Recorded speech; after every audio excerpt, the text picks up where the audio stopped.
Friends, welcome to our YouTube channel JKSSB Chenab classes. तो friends, जैसे कि हमने इंग्लिश ग्रामर को इस चैनल पर स्टार्ट किया था और उसके अभी बिल्कुल बेसिक क्लासेस चल रही हैं, जिसमें हमने 2 वीडियो ऑलरेडी अपलोड कर लिए हैं और आज ये हमारी तीसरी वीडियो है जिसमें हम वर्ड एंड सेंटेंस को डिस्कस करेंगे। तो आइए स्टार्ट करते हैं। क्या होता है वर्ड?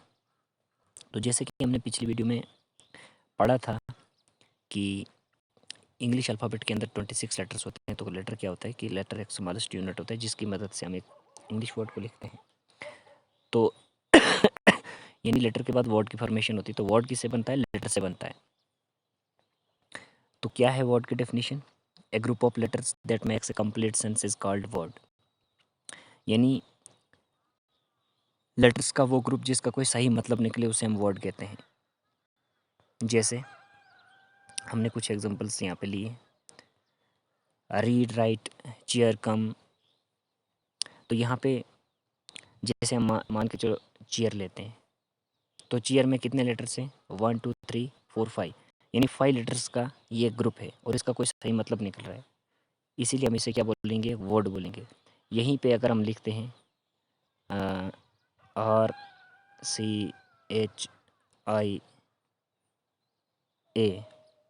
RCHIA, तो इसका कोई यहाँ पे तो ग्रुप ऑफ वर्ड लेटर्स है, लेकिन इसका कोई मतलब निकल रहा है? नहीं निकल रहा है, तो ये वर्ड नहीं होगा। आई होप आपको वर्ड की समझ आ चुकी होगी। अब हम बात करते हैं सेंटेंस की। तो सेंटेंस क्या होता है? तो वर्ड के बाद सेंटेंस की फॉर्मेशन होती है। यानी अब वर्ड से वर्ड मिलकर क्या बनता है? वर्ड्स मिलकर क्या बनेगा? सेंटेंस बनेगा। तो इसकी डेफिनेशन क्या है? A group of words that makes a complete sense is called sentence. यानी वर्ड्स का वो ग्रुप जिसका कोई सही मतलब निकले उसे हम सेंटेंस बोलेंगे। जैसे Shyam is my best friend, she is singing a song. तो यहाँ पे क्या है? ग्रुप ऑफ वर्ड्स हैं और इनका कोई मतलब निकल रहा है, तभी ये क्या है? सेंटेंस है। यहीं पे अगर हम लिखते हैं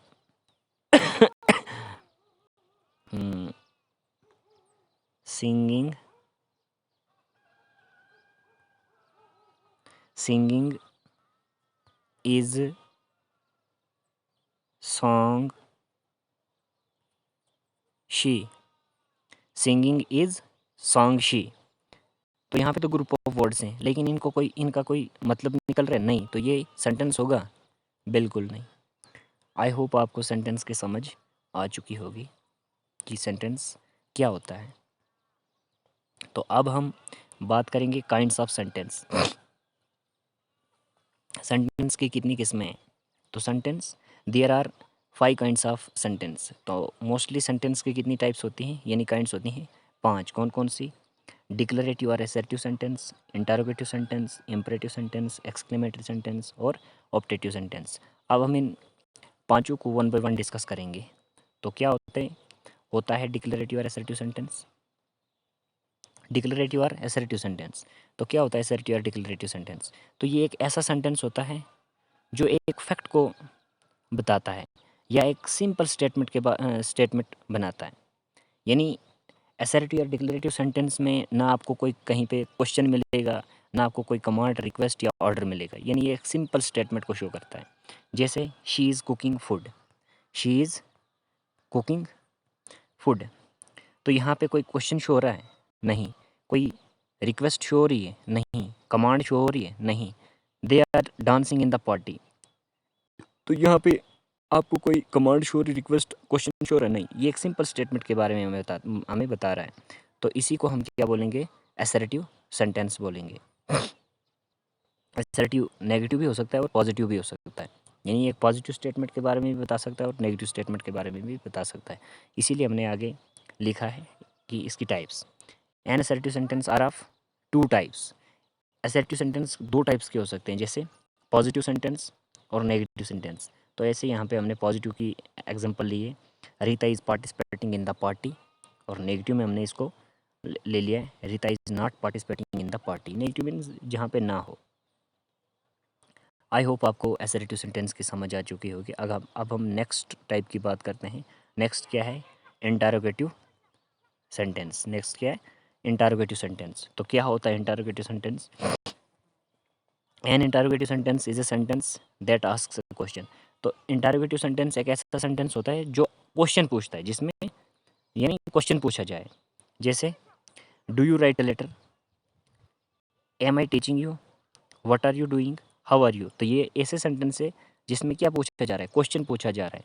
तो ऐसे सेंटेंस यानी ऐसे वाक्य जिनमें प्रश्न पूछा जाए यानी क्वेश्चन पूछा जाए, तो उन सेंटेंसेस को हम क्या बोलते हैं, इंटरोगेटिव सेंटेंसेस बोलते हैं। तो ये इंटरोगेटिव सेंटेंसेस ये मतलब एक्सिलरी वर्ब्स यानी हेल्पिंग वर्ब्स जिनमें इज, एम, आर, वाज, वर हो गया, या मॉडल वर्ब्स हो गए, उनसे भी स्टार्ट होते हैं, और डब्ल्यू एच वर्ड से भी स्टार्ट होते हैं, जैसे व्हाट, हाउ, व्हेन, वियर वगैरह। आई होप आपको इंटरोगेटिव सेंटेंस की समझ आ चुकी होगी। अब हम नेक्स्ट पे जाते हैं। नेक्स्ट कौन सा है, इम्परेटिव सेंटेंस। इम्परेटिव सेंटेंस ये बहुत ही इंटरेस्टिंग सेंटेंस है। तो इम्परेटिव सेंटेंस क्या होता है, इम्परेटिव सेंटेंस एक ऐसा सेंटेंस होता है जिसमें ऑर्डर शो होता है, कमांड शो होता है, एडवाइस शो होता है, या रिक्वेस्ट शो होता है।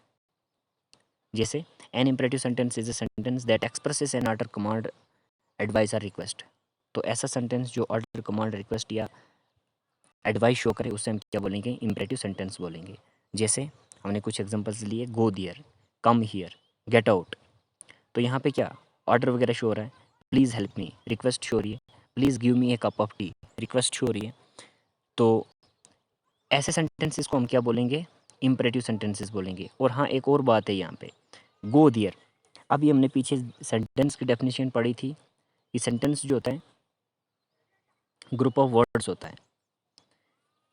तो हम बोल सकते हैं कि सेंटेंस जो होता है यानी कभी कभी एक वर्ड का भी हो सकता है। जैसे हम बोलेंगे गो, गो, चला जाओ। तो ये गो क्या है, ये एक इम्परेटिव सेंटेंस है। यानी कभी कभी सेंटेंस एक वर्ड का भी हो सकता है। तो मोस्टली जो सेंटेंस होता है उसमें क्या होता है, सब्जेक्ट होता है और वर्ब ज़रूरी होते हैं। लेकिन इम्परेटिव सेंटेंसेस ऐसे सेंटेंसेस हैं जिनमें हम सब्जेक्ट को नहीं लिखते हैं। गो दियर, गो दियर, यहाँ पे सब्जेक्ट है कहीं नहीं। क्यों, क्योंकि इम्परेटिव सेंटेंसेस में जो सब्जेक्ट होता है वो ऑलरेडी मेंशन्ड होता है, इसलिए हम उसको शो नहीं करते हैं। गो दियर, आपको लगता है हमने किसको बोला होगा गो दियर, या कम हियर, यहाँ आओ, गेट आउट, हम किसको बोल सकते हैं, जो बंदा हमारे सामने होगा। और सामने कौन सा हो सकता है, सेकंड पर्सन, और सेकंड क्या होता है, यू। यानी इम्परेटिव सेंटेंसेस में जो सब्जेक्ट होता है, जो सब्जेक्ट होता है वो क्या होता है, सेकंड पर्सन यू होता है। और ये ऑलरेडी मेंशन्ड होता है, इसलिए हम इसको शो नहीं करते हैं। तो मुझे उम्मीद है आपको इम्परेटिव सेंटेंस की समझ आ चुकी होगी। अब हम नेक्स्ट टाइप पे जाते हैं। नेक्स्ट टाइप कौन सी है, एक्सक्लेमेटरी सेंटेंस। तो एक्सक्लेमेटरी सेंटेंस एक ऐसा सेंटेंस होता है जिसमें स्ट्रॉन्ग फीलिंग्स या इमोशंस होते हैं। यानी ऐसा सेंटेंस जिसमें कोई आपको हैरान की शो हो, अचानक आपको कहीं से मतलब सरप्राइज़ मिले, अचानक आपको कहीं मतलब आप मतलब दुखी हो जाएं। ऐसा सेंटेंस जो मतलब दुख को शो करे, खुशी को शो करे, या कहीं हैरानगी को शो करे, तो वैसे सेंटेंसेस को हम क्या बोलते हैं, एक्सक्लेमेटरी सेंटेंस बोलते हैं। तो इनमें इंटरजेक्शन का यूज़ भी होता है, जिसके बारे में हम आगे डिस्कस करेंगे, वो हम पढ़ेंगे पार्ट्स ऑफ स्पीच में। तो एक्सक्लेमेटरी सेंटेंस में किसका यूज़ होता है, इंटरजेक्शन का यूज़ होता है। तो इंटरजेक्शन शो करता है हैरानगी वगैरह, या खुशी, या सैडनेस, दुख को। तो क्या होता है exclamatory sentence, an exclamatory sentence is a sentence that expresses strong feelings और इमोशंस। जैसे हमने कुछ एग्जांपल्स लिए हैं, how big the building it is. यानी कभी आपने किसी बिल्डिंग को देखा होगा, यानी अचानक से आपको कोई बिल्डिंग दिखी तो वो बहुत बड़ी थी, यानी वैसे आपने कहीं देखी नहीं होगी, तो आप क्या हो जाओगे, अचानक हैरान हो जाओगे, यार इतनी बड़ी बिल्डिंग। तो वैसा सेंटेंस जो आप अचानक मतलब आपको हैरान कर दे, कोई हैरानगी को शो करे, तो उसको हम कौन सा सेंटेंस बोलेंगे, एक्सक्लेमेटरी सेंटेंस बोलेंगे। जैसे hurrah, we have won the match. तो अगर आप कोई मैच जीत जाते हो, तो आप क्या हो जाते हो, खुश हो जाते हो, एकदम खुश हो जाते हो। तो आप हुरा का यूज़ कर लेते हो वहाँ पे, hurrah we have won the match, आप अचानक खुश हो जाते हो एकदम। तो वहाँ उस सेंटेंस को भी हम क्या बोलेंगे, एक्सक्लेमेटरी। या अगर आपने कहीं कोई मैच हार दिया, lost, alas we have lost the match, तो हम क्या हो जाते हैं, एकदम दुखी हो जाते हैं। तो उस दुख को शो करने के लिए जो सेंटेंस यूज़ होता है वो कौन सा होता है, एक्सक्लेमेटरी सेंटेंस होता है। और हाँ, एक और बात, तो एक्सक्लेमेटरी सेंटेंसेस मोस्टली एंड किससे होते हैं, साइन ऑफ एक्सक्लेमेशन से। इसको क्या बोलते हैं, साइन ऑफ, एक डंडी नीचे से ये पॉइंट फुल स्टॉप जैसा, इसको हम क्या बोलते हैं, साइन ऑफ एक्सक्लेमेशन बोलते हैं। तो एक्सक्लेमेटरी सेंटेंसेस में मोस्टली किसका यूज़ होता है, साइन ऑफ एक्सक्लेमेशन का यूज़ होता है। हर जगह नहीं, मोस्टली बोल रहा हूँ मैं, साइन ऑफ एक्सक्लेमेशन का यूज़ होता है। आई होप आपको एक्सक्लेमेटरी सेंटेंस की समझ आ चुकी होगी। अब हम सेंटेंस का की जो लास्ट टाइप है उस पे बात करते हैं। वो कौन सी है, ऑप्टेटिव सेंटेंस।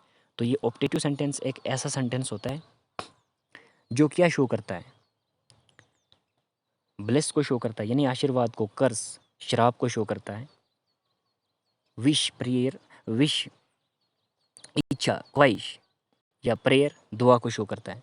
तो ऐसे सेंटेंसेस को हम क्या बोलते हैं, ऑप्टेटिव सेंटेंसेस बोलते हैं। और इनमें भी मतलब एंड किससे होता है, मोस्टली साइन ऑफ एक्सक्लेमेशन से होता है।